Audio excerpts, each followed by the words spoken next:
Olá, eu sou a Luana Pimentel e estou aqui mais um dia para compartilhar a palavra de Deus com vocês. Estou aqui para compartilhar hoje, uma reflexão que é sobre as nossas crenças e como que a gente precisa quebrá-las para a gente conseguir acessar a nossa verdadeira identidade em Cristo, Então, a gente é criado desde pequenininho com os nossos pais, alguns pelos avós, só que são implantadas muitas crenças em nossa mente, algumas boas e algumas ruins. E os nossos conjuntos de crenças, eles ditam nossos modus operantes, A maneira como a gente pensa, a maneira como a gente sente, a maneira como a gente se comporta.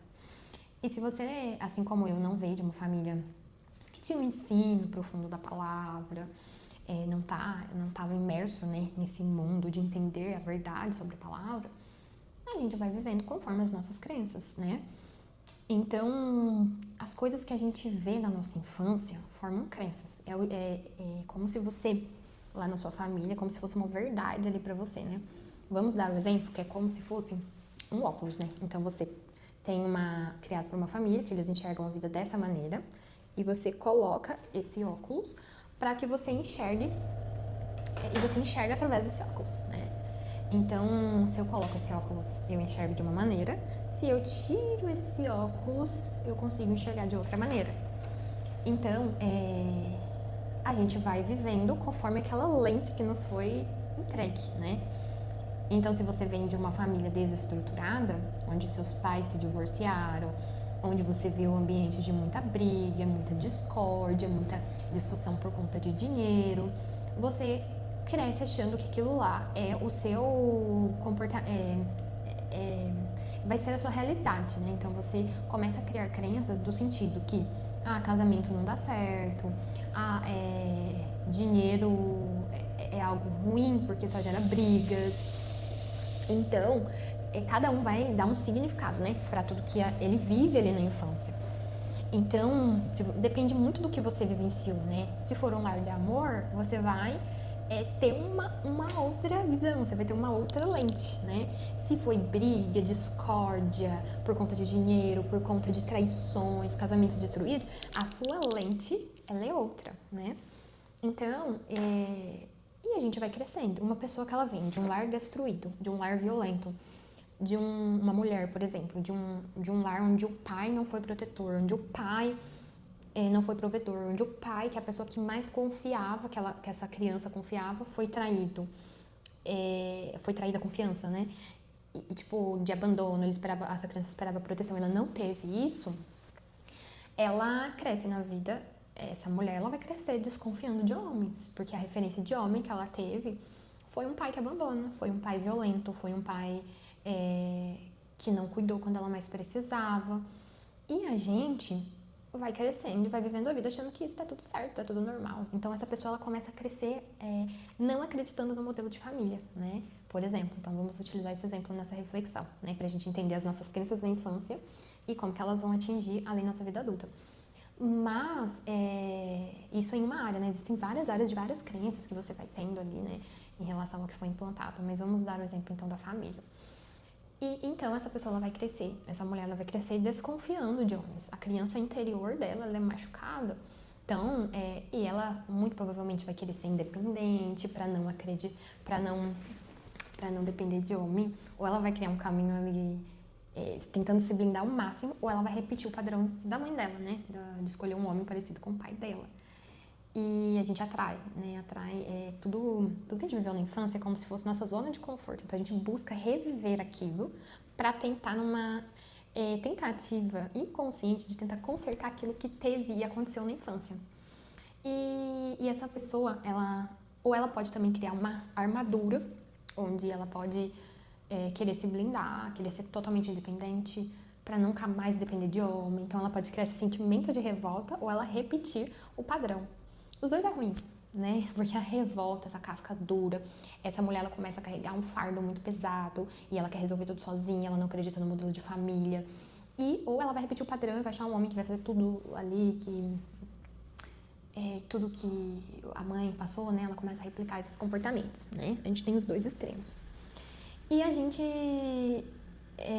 percebe que, se a gente for basear na Bíblia, a mulher é vaso frágil. Deus instituiu o modelo de família como modelo correto, né? É o único modelo que realmente funciona e vai nos trazer esse conforto aqui neste mundo. É um modelo que é um modelo validado de sucesso, né? Um modelo de família, porque se você olhar aí para trás, né, as famílias que eram unidas constroem grandes negócios e conseguem avançar e tudo mais.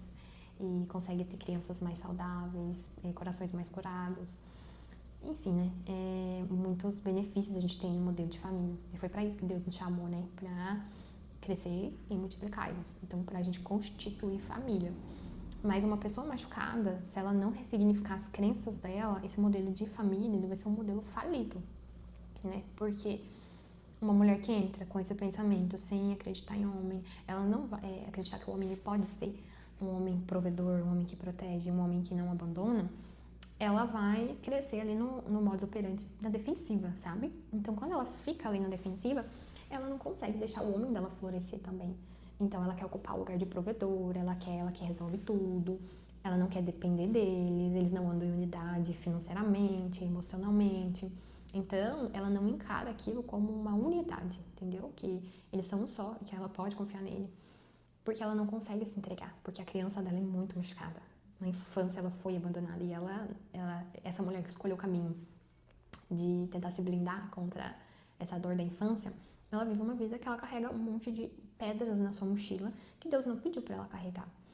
Então ela não consegue ser uma mulher que eu falo assim, tem cheiro de baunilha, sabe? Que é cuidada, que ela se permite ser amada. Ela assume uma posição ali de guerreira, né? Então, e um casamento, a gente tem a doçura da mulher, né? E a masculinidade do homem.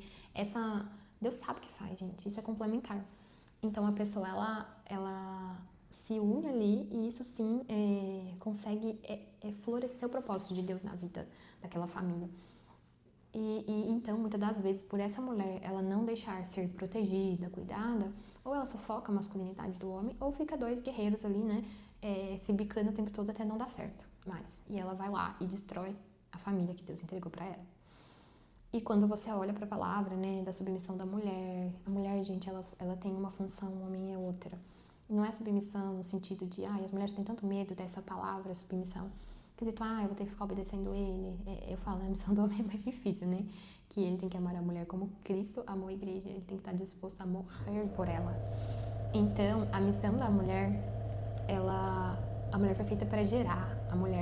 O homem entrega na mão da mulher e a mulher é multiplicadora. Então, quando a gente não se coloca, né, nesse papel, o papel que Deus nos chamou, a gente vive em constante angústia, com muitas pedras na mochila, com muito peso ali sendo carregado. E essa mulher, ela trabalha, ela tem tudo, às vezes ela se forma, mas ela não entende o porquê. Ela é independente, mas ela não entende o porquê que ela carrega um vazio tão grande, uma angústia, um senso de abandono tão grande. Porque à luz da Bíblia, né, que eu falo para quem é cristão e crê na palavra, esse não é o chamado para a mulher, né? Então, assim, a mulher ela pode trabalhar assim, ela pode ter ali os sonhos dela, realizar. Se você vê a mulher de Provérbios, ela trabalha, ela cuida da família, ela cuida dos filhos. Mas a gente tem que tomar cuidado de não querer ocupar um lugar de guerreira, um lugar onde a gente quer ocupar o lugar do marido, né, dentro da casa. Então, quando a gente permite que Deus pegue o nosso óculos e Ele tire um pouco esse óculos e Ele entrega pra gente uma visão da verdade, a gente consegue enxergar à luz da palavra quanta coisa está errada e fora do lugar.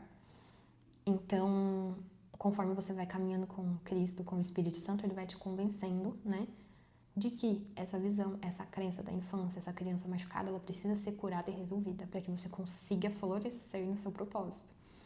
Então, muitas crenças que a gente carrega da infância obstruem o canal de fluir de Deus nas nossas vidas, né? Então a gente acha que está fazendo tudo certo aos olhos do mundo, mas carregando um peso gigante que você não consegue nem explicar, porque você não está vivendo segundo o que Deus te mandou, né?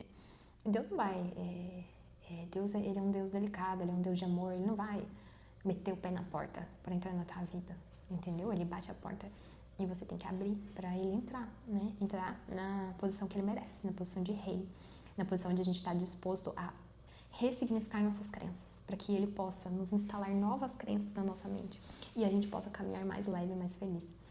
Porque tudo que nos custa, né, a nossa paz é muito caro, é muito caro. Assumir uma posição que Deus não te chamou é muito caro. Não se permitir ser moldado pelo Espírito Santo custa muito caro. E a nossa vida é uma vida curta, breve, onde nós fomos chamados para servir, para agradar ao Senhor.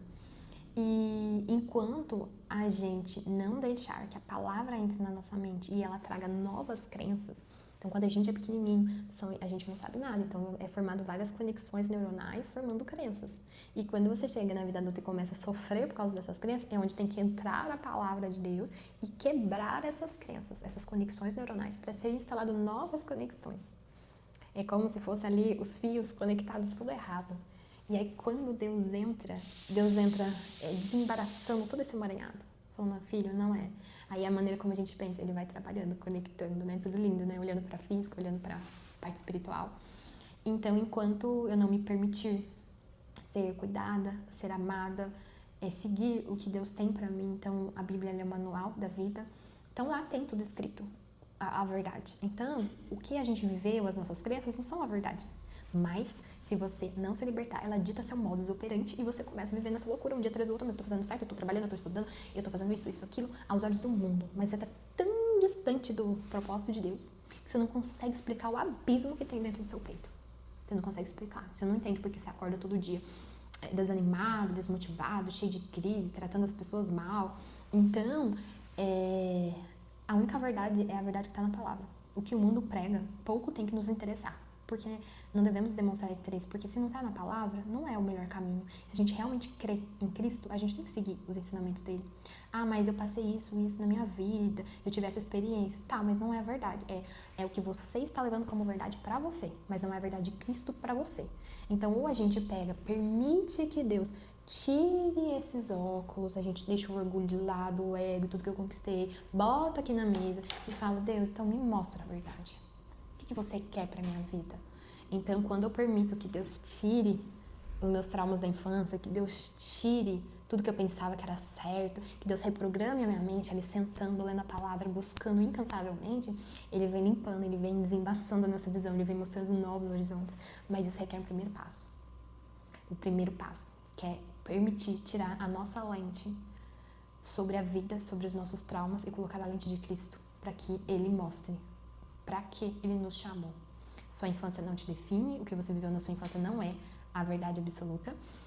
E você pode construir um novo tempo, uma nova história, se você seguir o propósito e o chamado de Deus para sua vida. Então, Deus tem uma história linda para você, muito diferente dos desafios, dificuldades e traumas que você sofreu na infância. Então, não leve isso para o resto da tua vida, e sim permita-se ser transformado através da palavra. Então é isso, gente. Hoje eu queria compartilhar essa reflexão aqui com vocês. Que Deus abençoe a vida de vocês grandemente, que vocês consigam viver o propósito de Deus todos os dias. Um beijo, até a próxima.